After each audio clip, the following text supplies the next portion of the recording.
So welcome, Dr. Dudley. Should I call you Dr. Dudley or Joel? Joel's fine. Yeah. Okay, Thanks for perfect. having me here. Yeah. Yeah, you bet. Thank you for joining us. So students, just to let you know, he is from Plymouth, Wisconsin, which is exactly where I am sitting, which is why I'm even more excited because I love hometown stories of people that have done, things where they've gone outside the community and just really impacted a lot of other people. And if you Google Dr. Joel Dudley, you will find a ton of information out there about him, which is super exciting. I feel like it's made Plymouth, put us on the map again. So you don't have to listen to me. Let's ask. My first question is always, I want to hear your story. You went to high school here. We had talked previously. You weren't hmm maybe so much into school. Tell us your story, how you got from high school to where you are. Yeah, and I'll try to keep it brief. I pointed out, I went to Plymouth High School. I wouldn't say I was a great student. Frankly, I have a very short attention span.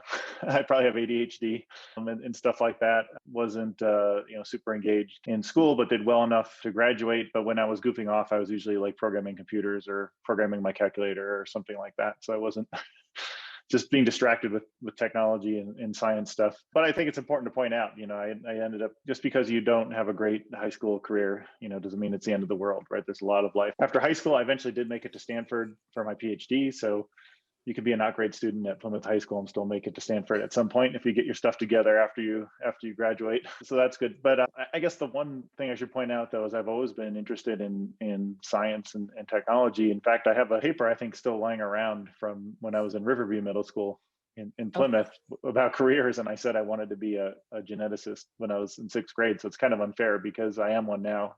A lot of people, it takes time, which is okay. It takes time to figure out, what you want to do. And I think I have a couple of messages I'd like to hammer home here in this talk, but one of them is actually, don't worry about, what you're going to be in high school because, first of all, it takes a while to figure things out. You got to get exposed to different things. And then the other thing is, a lot of the jobs you probably will have when you're in your 20s and 30s don't exist yet today, right? So I'm from the class of 1995, and I know there's people in my class who are social media managers at big companies. Social media didn't exist when we were in high school, right? So no one could have planned a career to be a social media manager, right? So and the list would go on and on of jobs that exist today that didn't exist when I was in high school. So don't stress out about that too much. Yeah, just to be brief on the whole story, I wanted to get out of the Wisconsin cold, so I went to Arizona State for my undergrad, and the deep thinking that went behind that was how can I get far away and where's it warm, and what school can I get into? That was about the depth of thought that went into that decision. But it turned out to be a great opportunity for me, and I worked for a .com startup programming, which we'll talk about.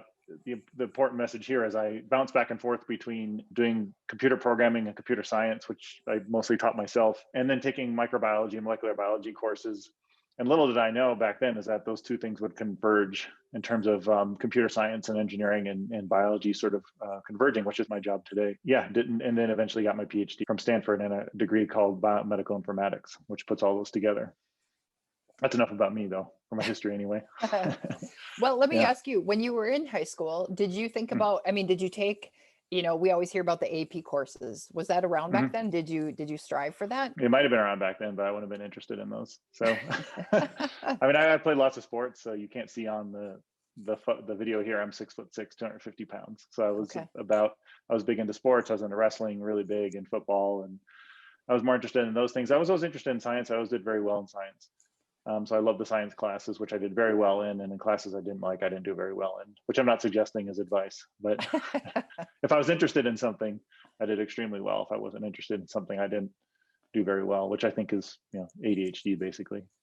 Sure. Well, So and very common for most of us, right? We yeah, do well what we like. Okay, so you obviously made the choice to go warm. You went to Arizona, then you went on for a master's. yeah. I went to, well, actually, I was going to Arizona State for a microbiology degree, and I happened to meet a professor who was building the software. It's called Mega, for analyzing genetic sequence information, which is pretty, just more emerging at the time. And I worked in his lab to help develop the software called Mega. It's called Molecular Evolutionary Genetic Analysis Software, which no one would have heard about because it's a scientific tool probably. But that got me exposed to sort of the intersection of computer science and biology at a very early time. And this was just when what's called bioinformatics, which is, sort of a field of biology and computer science merging. So I ended up getting involved in this project at Arizona State. This tool is very widely used in science. It's actually one of the most highly cited tools cited. So citation means when someone publishes a paper and they cite another previous paper or piece of work related to their new research. That's sort of a metric that's used in science, is to like, how important is research? If lots of other papers are citing somebody's research, they say it's more important research. So it's actually one of the most cited papers in history, actually. So, and then that work is what got me into Stanford graduate school. So I applied to Stanford, which has a very low acceptance rate, and lucky to get in because of that work at Arizona State, strangely enough, and got the master's and then the PhD. Wow, that's great. We already have a question, and normally I like to say students' names, but I don't want to hack up any names. Akanksha is asking, what would you say is the best advice to students who have ADHD who want to get good grades? Oh yeah, I could probably spend the whole hour here talking about hacks for, it's funny, I'm actually extremely productive. And in fact, when I was in grad school, I was actually asked to give a talk on productivity, which I thought was crazy, because I have like if you would watch how I work, you would think, this guy is, chaotic, but I was actually extremely productive. And so there's all kinds of quick hacks to help people with ADHD. One of them is, there's something called the Pomodoro technique, which I highly recommend if you have ADHD. So Pomodoro technique just means set a 20-minute timer. The Pomodoro timer is like a type of timer. That's why it's called Pomodoro technique. So basically you set a 20-minute timer for a task. So basically you want to focus on one thing at a time. And basically you set a 20-minute timer and you only focus on that one task for 20 minutes. And that's like a little brain hack, because people with ADHD think, well, I can focus for 20 minutes at least. And then when the timer goes off, you take a break from whatever you're working on and go do something else. But then what happens in the brains of people with ADHD is they have a hard time getting started, and they have lots of inertia to starting things. And then it starts to be like a snowball effect where you just do the first 20-minute Pomodoro, and it's kind of tough, but you stay focused because it's only 20 minutes. And then you do the second one, and then pretty soon it gets easy to focus and stay focused. So I highly recommend that technique for sure. And then just breaking things down into steps and just focusing on one step at a time. Because if you have ADHD, you tend to focus on I got to do all these things at once. Just break it down and focus on one thing at a time and do the Pomodoro. Yeah. Oh, that's awesome. So good advice, students. You can start that today. Get a kitchen timer if you don't have a Pomodoro timer. Yeah, there's tons of apps in the App Store, actually, Pomodoro timers. Oh, so there you go. Yeah. Okay. Nanya would like to know, what things or activities would you recommend doing in high school to set yourself up for success for getting into colleges and later? Yeah, getting into colleges. I mean, now to be fair, I haven't gotten into college in a very long time, and I think and my son is 16, so I'll be back in this game, pretty soon. So, so it depends. So what you're shooting for. The first thing I would say is all the universities in the United States are pretty great, actually. So don't stress out about too much about where you go.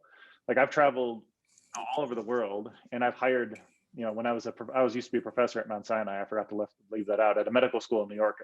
Before this job, I was a professor for 7 years. I've hired students from all around the world, and all the students from all around the world want to come to U.S. universities, no matter where they are. So they're all dying to get in, because our university system is great. So you might think, oh, I got to get into, whatever the best school is you think you got to get into, Harvard, Stanford, Cornell, or one of those. All the universities here are awesome. They're so good. It's not really going to hurt you, if you go to one versus another.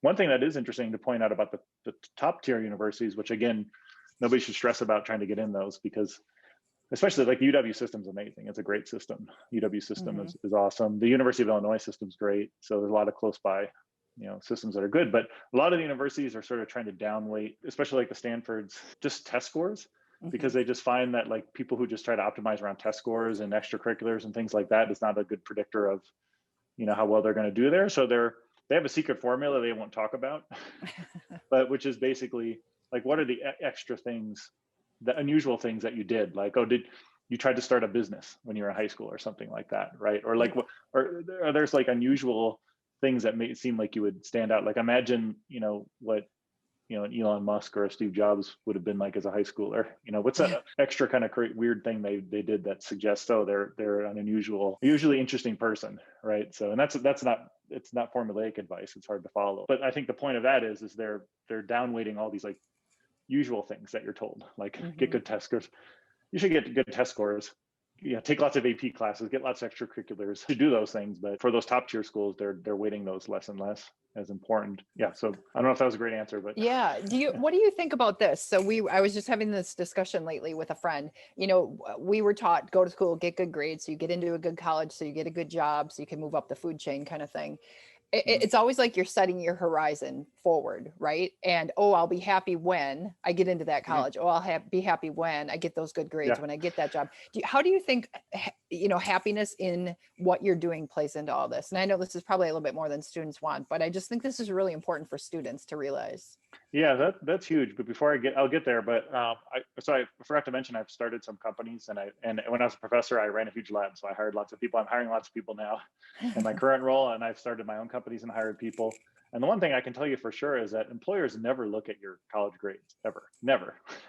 So I don't know. I've never met any, and I have tons of friends who I have tons of friends who are entrepreneurs. I still work for lots of venture capital firms on the West Coast. I have friends that have started multiple companies. No one ever looks at your grades in college, but what they look at is did you finish college, right? Because finishing college is just more of a leading indicator. It's an indicator that you can just finish something and like get through a program and complete something, and that's like the signal that the college is sending. Obviously your degree may matter for the particular job you're getting, and maybe if you did a particular project that's relevant to that employer, that's worth bringing up. But no one's going to look at your grades. But they're going to look to see can this person act like an adult and finish something. Basically, and go through a program. And that's really what the purpose of college is for an employer. And obviously the program you go into could bear or not on the job. But your question about doing something you enjoy, that's a nuanced question, because it really should be, because like you might also enjoy just like sitting around drinking beer and watching football. And, so like optimizing just on happiness is not a great thing. That sounds like a bad thing to say, but you really shouldn't optimize just on like what makes you happy, but it's more of like what challenges you. So like it's like basically you should optimize for growth, right? So like that's the best thing to optimize for. Like, am I putting myself in a position where I'm learning things that I think are interesting, but for which it's still a challenge for me, and I have opportunities to learn and grow my knowledge, my skills? Because the real bummer is when you stop growing. That's when you'll be unhappy, when your skills stop improving, when you stop challenging yourself and stop learning. So that's what you should optimize for. Awesome. Okay. So what I'm hearing is, and this is just my interpretation, students, maybe take a little bit of the pressure off yourself. Yes. Focusing only on those grades, and focus on something that you enjoy and that challenges you. Correct? Okay, great. Okay, students, just a reminder, keep giving me your questions. Okay, so we had talked about schooling.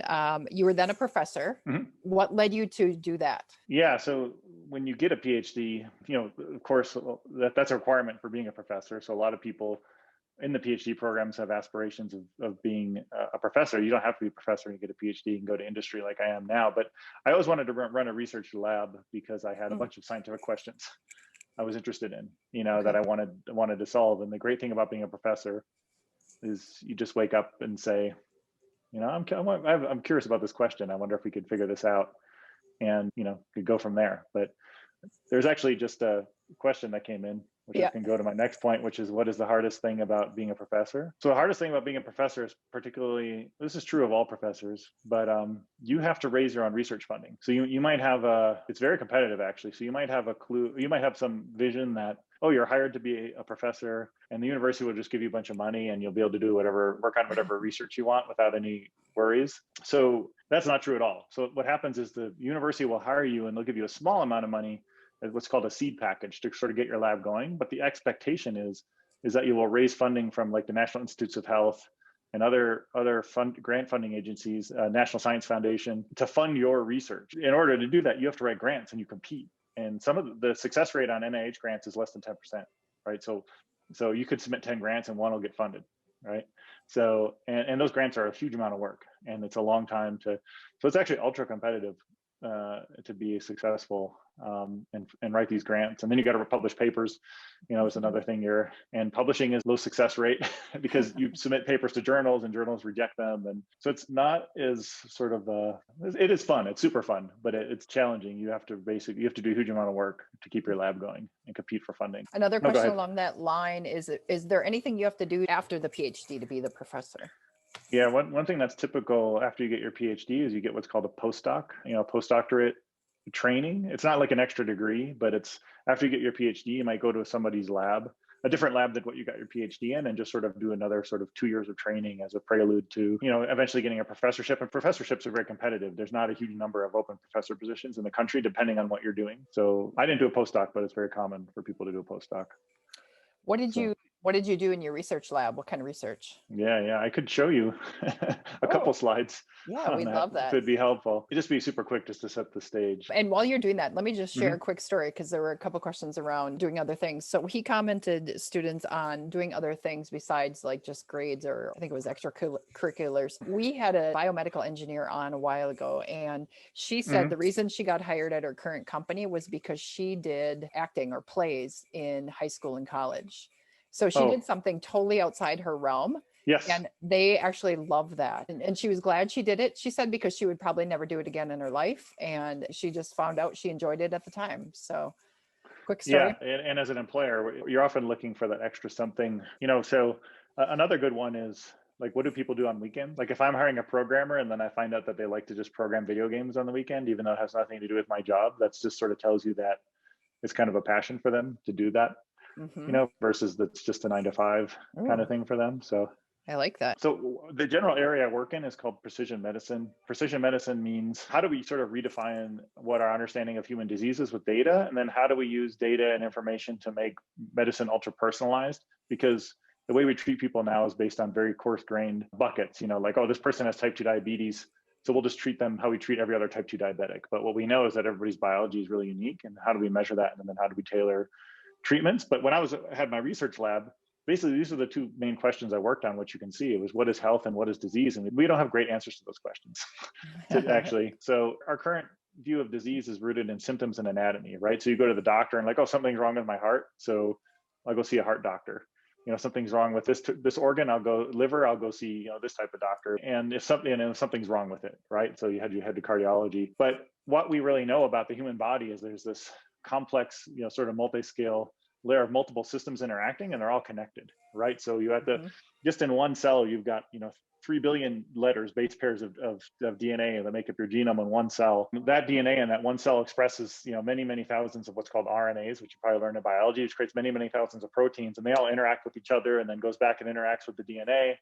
And that's a whole universe, a constellation of interactions happening in one cell. But then cells form tissues, right? And then there's cell to cell communication networks, right? And the tissues form organs, and there's organ to organ communication networks. And then you have environment, right? So the environment interacting with these. So the best way to think about your body is actually like this multi-layered information network system, right? Where everything's communicating. Mhm. But that's not how we treat it in medicine, right?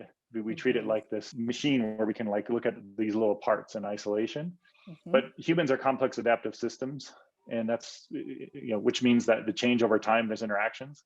And then the key thing is the whole is greater in a complex adaptive system like the human body. The whole is greater than the sum of the parts. You cannot look at the whole system by looking at its parts. You can't understand the whole system by looking at its parts, but that's what we've been trying to do for the last couple of Mhm. decades. So I'll skip this, but I have Crohn's disease. It's a fun story about that. So what I did, some of my research was we're taking all this emerging genetic and genomic data that was being measured on diseases. So one thing that's changed in biology is we have what's called next generation sequencing machines. So instead of taking a look at one gene at a time, we have these machines that can read out the whole genome Mhm. at once. So instead of having a hypothesis about, I wonder if this gene is involved in this disease or this gene, we just say, we can just measure everything at once. It's like moving from like the Rutherford model of the atom and thinking deeply about like creating a hypothesis driven experiment to now we have atom smashers, right? So how do we try to understand? That's how we used to figure out how the universe was put together. Like Rutherford would create this experiment where he's like, oh, I'll shoot like particles through gold foil and try, because I have a hypothesis about orbits, and the atoms.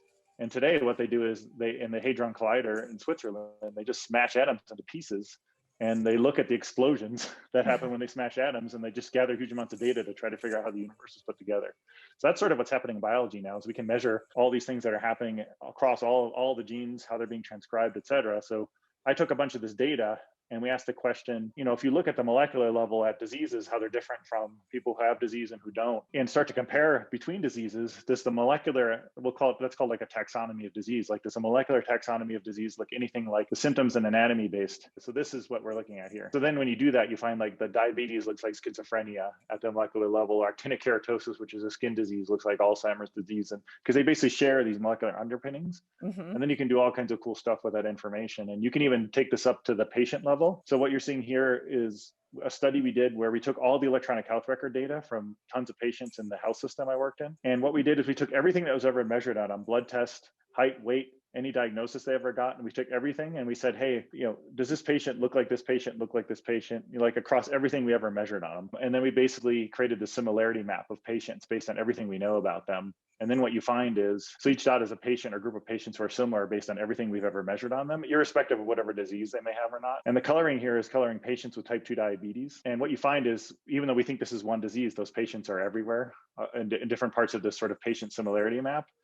And what you find is, without spending too much time on it, is that when you just look at the diabetics alone, type 2 diabetics alone, they break into these 3 distinct clusters that have very different clinical characteristics.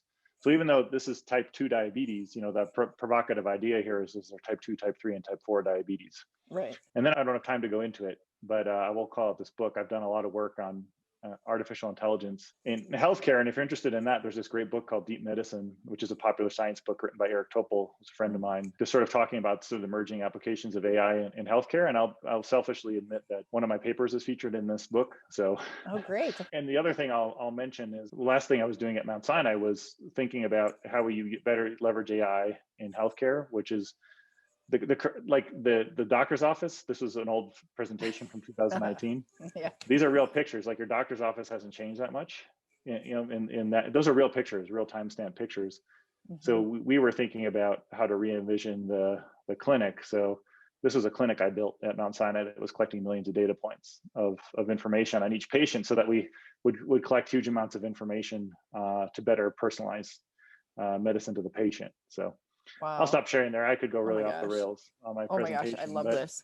I think you share a lot of that in one of your talks that I found on Google. And I don't know if you want to share that specific presentation with me, but we can actually forward that out to students.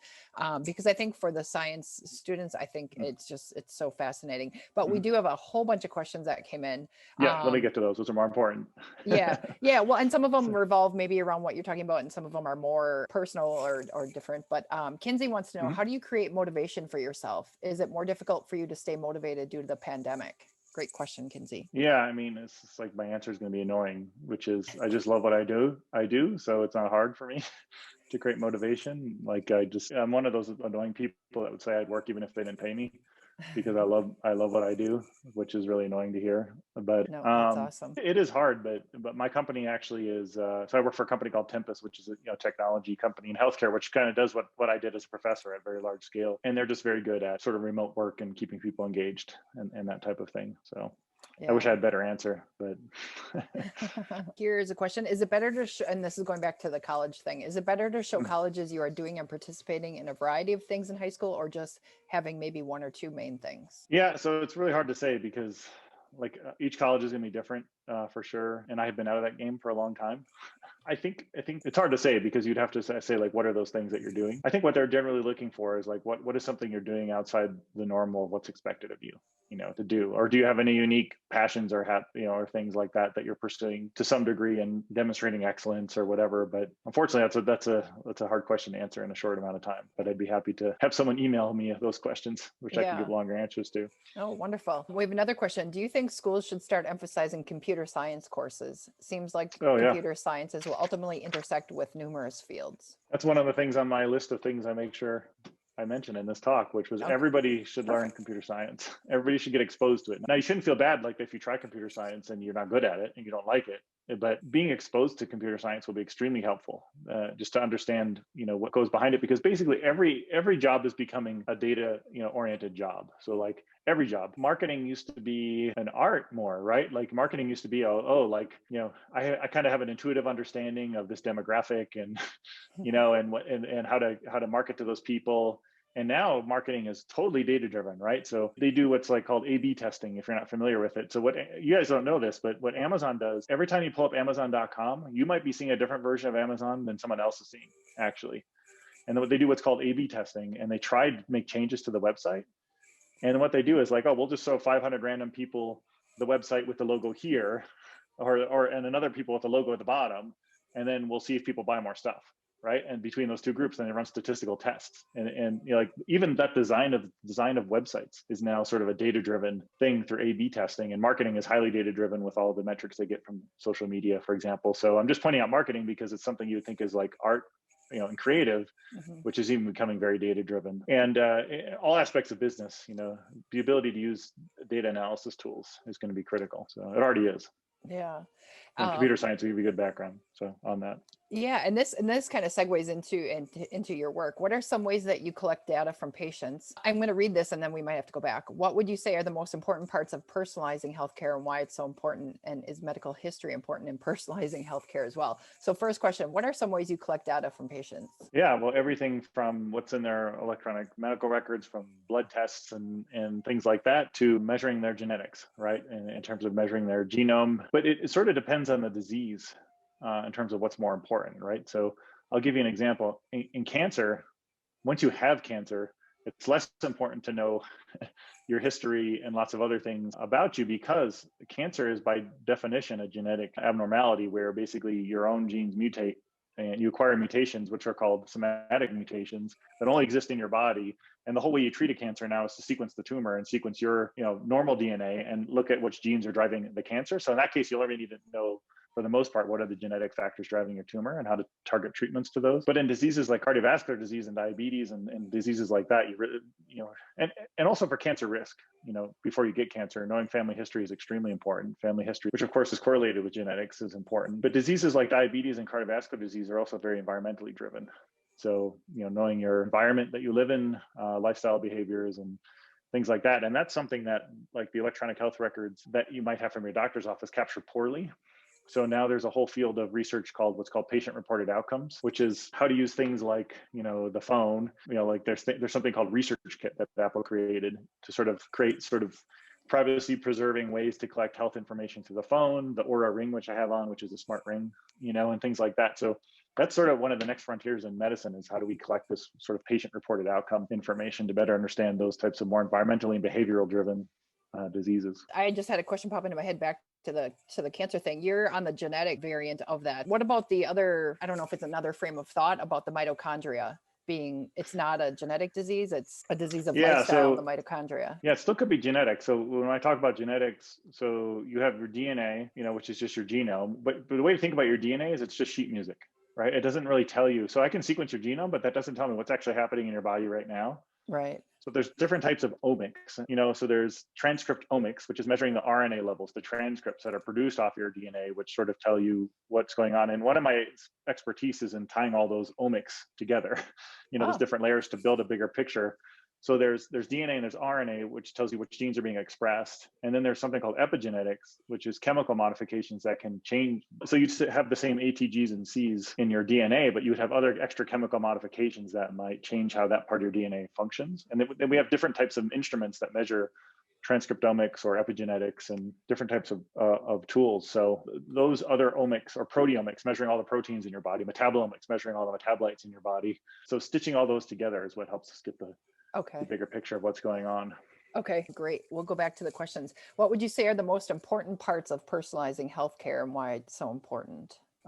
The most important parts of personalizing healthcare, in my opinion, have nothing to do with genetics or anything like that. Healthcare is all about compliance, right? Compliance is the biggest issue in healthcare, right? Often we know what we need to do, but we don't do it. So it's really figuring out how we can tailor interventions to individuals that they're likely to comply with, right? So I hate vegetables. I hate vegetables with a passion. I don't like eating them. If I could never eat another vegetable in my entire life, it would be great. So if a doctor tells me eat more salads, that's like useless advice, because I hate vegetables and I don't like eating them. But there are other things I can do to mitigate whatever risks I might have from not eating vegetables, right? So there's all other types of intervention. So how do we tailor that intervention device to something someone's likely to do? And that being said, there are big biological differences. There's a big study done by an Israeli group that showed huge differences in blood sugar response, which is So the other OM I forgot to mention is your microbiome, your whole gut bacteria. I started a company that measures your gut microbiome. It's called Onegevity, O-N-E, like longevity, except one. Yep.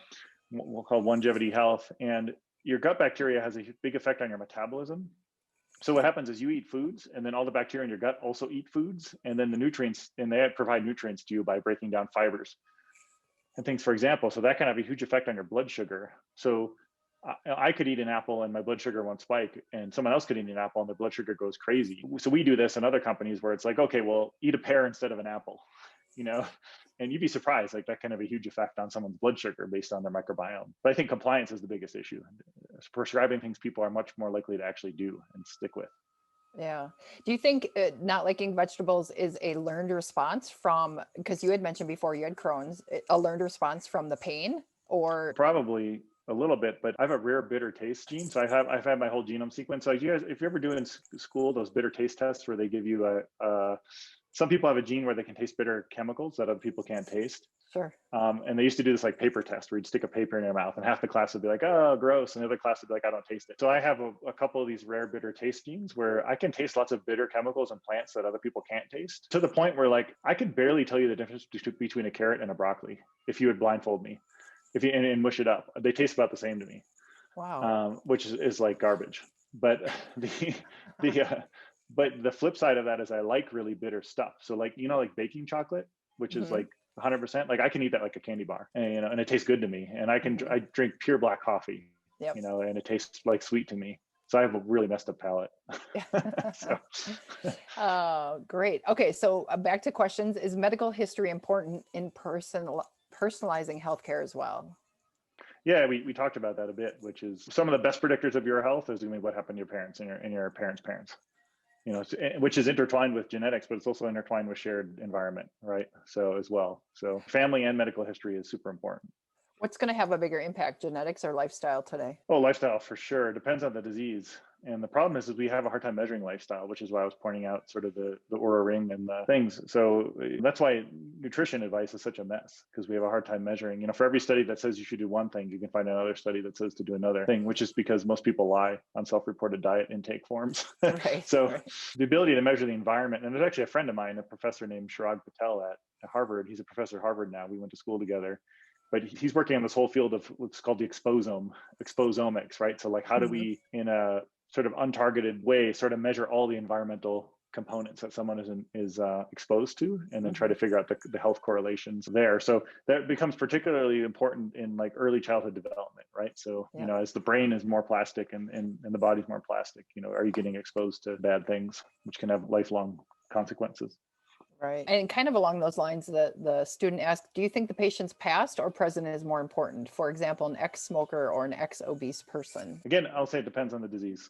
Yeah. Unfortunately, they're all very different. What's interesting, though, is from a genetic perspective, is studying, which is a project I was involved in at Mount Sinai. It's called the Resilience Project, which is find people who have done bad things like that, like smoked. So there's a whole cohort of people who've smoked since they're like 18 and never got lung cancer, like for whatever reason, and then there's never smokers that get lung cancer, right? So like looking at the differences between those things is super interesting. And we actually published a paper we found a gentleman who had total cholesterol between 500 and 700 total cholesterol, which if you're probably the young folks probably never had a cholesterol test because they don't have to worry about cholesterol. But anytime your cholesterol is above 200, it means you have to start thinking about therapy, like getting on a statin or a drug like that to control your cholesterol.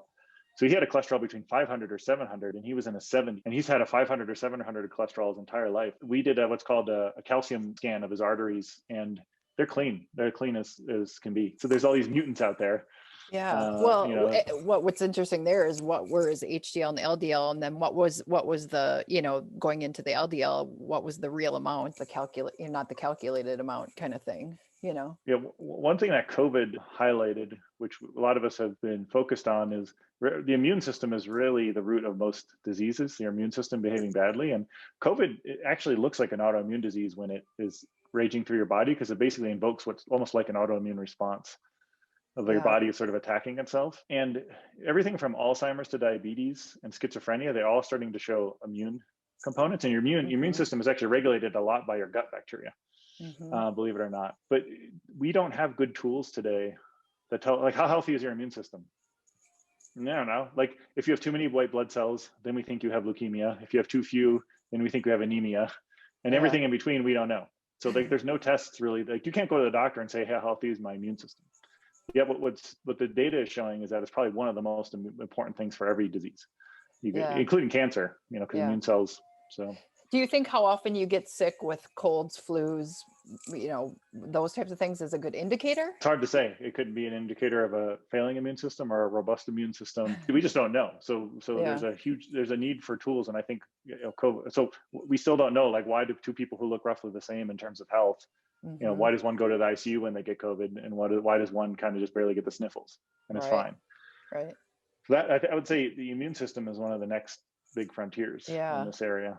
That's exciting. Does that, because of COVID and all of this that's come out, do you feel like you're going to be going in that path Yep. for Oh research yeah. and your Yeah. business? Okay. Yeah, definitely. So we have a really direct question here. How revolutionary will the application of Uh, CRISPR be for personalized medicine in the future? yeah, CRISPR is super interesting. Obviously, Jennifer Doudna shared the Nobel Prize for the discovery of CRISPR.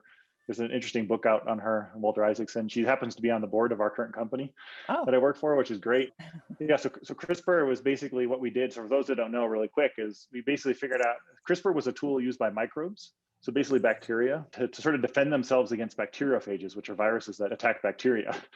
And basically what happens is a lot of viruses like to insert themselves. This happens in humans, by the way. Human herpes virus can do this. It can insert its DNA into our DNA, mhm. right? And sort of live in our genome and hide in our genome. So that happens in the bacterial world. And what CRISPR sort of evolved for was to cut those bacteria out. Because we have lots of other robust systems that help protect us against that type of thing, because we're multicellular. They're single cell organisms. They have adapt different things. So anyway, so CRISPR allows for very precise cutting and editing of the genome. So we used to be able to, we can read genomes with whole next generation sequencers, but CRISPR lets us now write genomes, right? Which is with very high precision. So it's already having a huge effect on personalized medicine. We'll pick a really straightforward example, which is someone born with cystic fibrosis. So like if you have cystic fibrosis, you have mutations in this gene called CFTR, which will cause a misfolding of the protein and misfunction of the protein. And what happens is your lungs deteriorate and you end up dying anywhere between the age of 20 and 30, something like that. I guess you could die as early as 18, but it's a death sentence. You will not make it to 40s. Mhm. If you have cystic fibrosis, you'd be lucky to make it to your 30s if you have cystic fibrosis. But it's just a one mutation in one gene. One thing that CRISPR would allow for. Now this has to be tested and trials on humans, but if someone in the embryonic stage, you could actually just slice out that mutation. So you could sequence an embryo when they're just 13 cells, which we can do today. And you can say, oh, bummer, they're going to have cystic fibrosis. Let's put a CRISPR, a virus, vector in that dumps a CRISPR payload in there and cuts that bad mutation out. And then they'll never have cystic fibrosis when they're born. Wow. But it's a useful research tool too. We use it all the time to sort of just change the genome of like cancer cells and things like that and see how they act. Mm-hmm. To see if it helps us sort of understand how the certain cancer programs are put together at the molecular level. Super revolutionary. Yeah. And I want to get to a couple of things. I want to make sure we cover all the things that you want to cover, but we have another question. Could you give some examples of diseases that are environmentally based or family history based? And then could you give an example of a gene that directly affects how likely a person is to have or get a disease?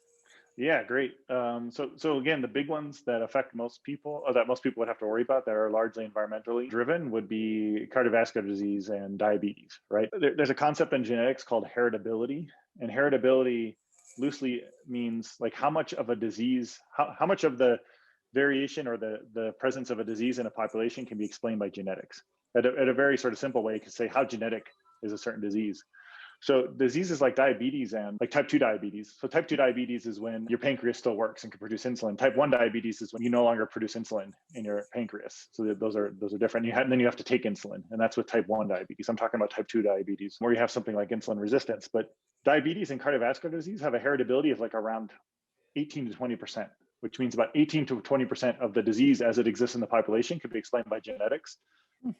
Whereas something like type 1 diabetes or other autoimmune diseases have a heritability of like 80 or 90%, which means they're about 80 or 90% driven by genetics, right? So again, like cardiovascular disease, atherosclerosis, stroke, those things largely environmentally driven. So what would predispose you? Family history is definitely important, but also again, environment and behavior and diet and activity and all those things would be way more important in those diseases. Even though, like I said, microbiome is a component, but you can think of microbiome as an environmental factor because it changes in your gut depending on like what you're eating and what antibiotics you're taking and all that kind of stuff. The example of a gene that predisposes you, probably one of the most famous ones I would say, is what's called APOE4, which is a risk gene for Alzheimer's disease. So the gene, there's something called alleles, or which are different versions of a gene. So we all have largely the same number of genes. I mean, obviously we have all the same number of genes and we have the same genes, but between any two people, the variant that they have could just be slightly different. We have slightly different versions of the same gene between all of us. That's obviously why we all look different. So it's called a different version of a gene is sort of called an allele. And then you have two copies of genes, right? One from your mom and one from your dad, right? So if someone's heterozygous, it means they have one copy of a gene from their dad and one from their mom, and they're both different, slightly different copies. But if they're homozygous, it means they have two copies of the same version of that gene. So Mm-hmm. what happens is there's ApoE2, which is one version of the gene, ApoE3 and ApoE4. If you have two copies of the version of the gene, which is called, it's just called ApoE4, you have about a 70% chance risk of developing Alzheimer's in your life. So that's a big one. Luckily it's rare, but that would be one of the best examples. Yeah. And would you say, and this is again simplified for like my level, would you say that you could have the genetic factor in you, but your lifestyle is the switch that can turn it on or off? Yeah. So one of the director of the NIH has a great saying, which is genetics loads the gun, but environment pulls the trigger. There's also a concept in genetics called penetrance, which is like of people who have that gene, how many of them will express the disease or the phenotype, right? So for some diseases like cystic fibrosis, basically effectively 100% of the people who get that mutation will have that disease, unfortunately. But there are other disease genes where it might be, oh, well, only 20% of the people who have this genetic factor will have this disease. And that could be a combination of two things. One, it could be they didn't have the right environmental trigger to change how that express how that gene will cause disease. The other thing, though, could be they have other genetic factors that counteract that. So that there's something in genetics called epistasis or polygenic risk, which all that means is, okay, I have this bad gene, but just by dumb luck, I got another version of the gene that cancels that other one out. Oh, okay. So, and that it gets very complex because that's like an interactions of thousands of different genes. And so it's called your genetic background. So your genetic background can ameliorate or exacerbate some well-known genetic disease markers. Okay, good. Students, if you have any last questions, please put them in the chat box. But Jill, if you would just want to kind of think through what you mentally wanted to cover today, I know you had some really good points. You want to kind of really not push, but mention entrepreneurship. Yes. And your business. We got into it a little bit, but just if you want to say anything on those 2 points. Yeah, I mean, my business, you can go to 10, look it up. I get too excited talking about the science stuff, so Yeah. I'll get off the rails here. But I think just for like some life lessons I wanted to convey was entrepreneurship. I think everybody should learn entrepreneurship, how companies get started, because of what that teaches you is like how value is created. And that's fundamental to any business. Like, why do people pay for things? Why do investors give money for things? Yeah. And like, how does a boss think about paying employees? And all that, like when entrepreneurship will teach you all those things. And the best way to learn entrepreneurship, I would say, is to join, when you're able to, is join a small startup company if possible, right? So if you graduate from college and you have the chance of joining Microsoft, which is a big, well-established company, or a big pharmaceutical company, or a small startup, join the small startup, because you're going to learn, even if that startup fails, because most of them do, you're going to learn a lot more about how business works and entrepreneurship works by joining a small startup than you ever would joining a big company. But then there's also great podcasts. If you look at a lot of the venture firms, like one of the most famous venture capital firms is called Andreessen Horowitz, and or A16Z, they go by. They have all kinds of great podcasts on entrepreneurship. And Andreessen Horowitz actually has a great one focused on biotech and health and bio. So their tagline used to be software's eating the world. That used to be their investment thesis, was just like everything's gonna be replaced by software.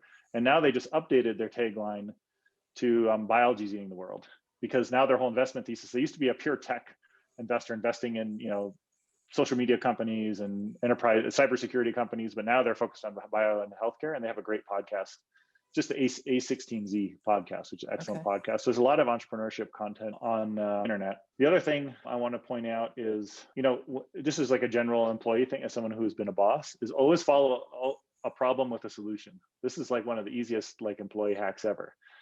So no boss likes an employee that just comes into their office and says, oh, this is broken and this is messed up, and it all sucks, it's all broken. And then they want you to fix it. What a boss loves is when an employee comes into their office and says, okay, this thing is messed up, and these are the 3 options I have to fix it. Right. That is the employee that, will get promoted every time. Yeah. Parents love that too, by the way. Yeah. If you take anything from this talk, I think this next one would be it, which is going to be, this is going to sound annoying initially, but I'll explain it, which is so much of success is based on luck, which sounds terrible, because now you're like, oh, well, screw it. Why should I try? Because it's all luck. But you can actually control your luck. You can optimize your luck. So what I always taught my students is like, how do you optimize your luck surface area? Because one of the companies I founded, I randomly met a guy when I was at some like tech camp in the middle of the mountains in Santa Cruz, California. And he knew a friend, and then he knew a friend who knew an investor. And then we started a company together, right? And it's like, I couldn't have planned that.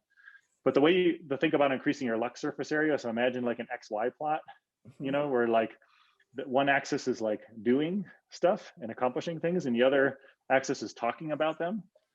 So if you just talk about stuff you're going to do, your luck surface area is not big. So I can't draw, but basically the area under the curve of that XY plot of talking versus doing, that's your luck surface area, right? The more you actually do stuff, and if you just do stuff and never tell anybody about it, your luck surface area is going to be small, right? So you want to do stuff and accomplish things, and you also want to talk about them, right? And that's how you increase your luck surface area in terms of Yeah. having opportunities.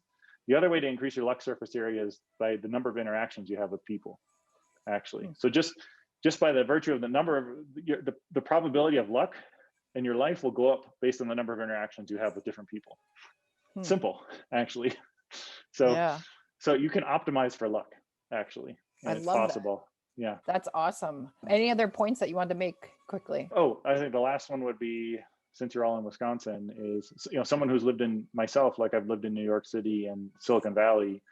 One awesome thing about COVID, I think, after COVID, is that we're rapidly moving into a geographically independent, sort of work, like all the remote work, right? So it used to be like, oh, well, if I want to be in a tech company, I got to move to San Francisco. Or if I want to be in a biotech company, I got to move to Boston. So I think what's happening after COVID is this sort of geographic independence. So many more employers are going to start to let people live wherever they want. But like going back to entrepreneurship too, is there's now lots of services like Amazon Web Services and so many like software tools that will let you start companies anywhere. It used to be you have to go to San Francisco to start a tech company. Now you don't. Right. It'd be great to see lots of things staying in Wisconsin if possible. Yeah, that would be great. And we do see a lot of that. I'm just trying to think through the websites like the Wisconsin Internet of Things and all that kind of stuff. So I know there's a lot going on in Madison and Milwaukee, and slowly that will spread up to some of our rural areas. Joel, oh my gosh, so much great information. I can see and hear your passion when you talk about your work. And that could be like a whole nother episode. Yeah. That we do for students that are interested in that. So students, thank you for joining us. Joel, if they have questions for you, can I forward those? If they email them to me, can I forward them on to you? Perfect. Yeah, no problem. Okay, Happy to answer them. Good. And we just thank you for your time and thank you for sharing, oh my gosh, your vast knowledge. It's so important and exciting. And students, I think what I heard today is, find something that interests you, because as you could hear from his voice, he was so excited about it. And that's what's going to happen when you find something like that, along with all the other good points you made. But thank you again so much for joining us. My pleasure. Thanks for listening to me. Yeah. Have a great day, everyone. Right. Yeah. Take care, everybody. Yep. Yeah, bye. Bye.